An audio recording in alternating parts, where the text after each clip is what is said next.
Hello guys, আজকে আমরা বরগুনার ইকো পার্কে এসেছি।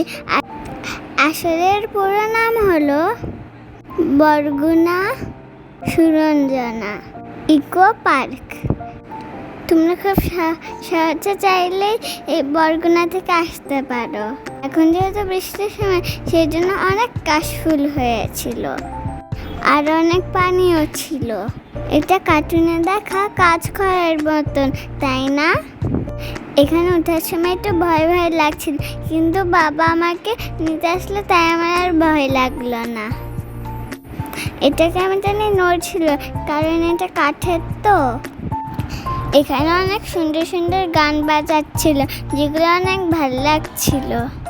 তোমরা যদি এখানে যাও তাহলে তোমাদের কাছে অনেক ভালো লাগবে। আমরা বিকাল বেলা গিয়েছিলাম। ওখানে একটা ভেতর রেস্টুরেন্ট আছে, তোমরা চাইলে ওখান থেকে খাবার খেতে পারবে।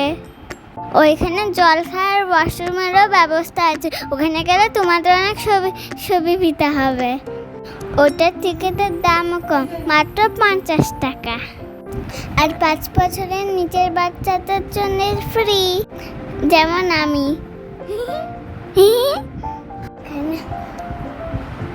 গাইস, আর এই ভিডিওটা কেমন লাগলো তাও জানাবা। আসলে এটা ব্লগ। তোমরা যদি এরকম ব্লগ আরো দেখতে চাও তাও আমাকে জানাবা, তাহলে আমি অনেক মজার ব্লগ ছাড়বো। আমরা অনেক সুন্দর সুন্দর জায়গায় ঘুরতে যাব আর তোমাদের ব্লগ দেব। আর এই লম্বা এটাও না অনেক নড়ছিল, আমার ভয় লাগছিল। এরপরে দোলনায় গেলাম। দোলনায় যে কতর মটর শব্দ হচ্ছিল রে বাবা। তারপরে আমরা আরেকটা ব্রিজে উঠলাম, এটাও ওই কাঁচঘরের মতোই।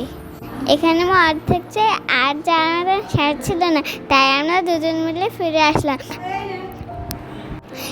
আর সাথে যাকে দেখছো সে আমার দিদি, ওরও একটা চ্যানেল আছে, আর ওর চ্যানেলটাকে সাবস্ক্রাইব আর লাইক করে দিও। আর আমার চ্যানেল ভিডিও ওই বানাতো আগে, কিন্তু আমি এখন শিখে গেছি, তাইও আর বানিয়ে দেয় না।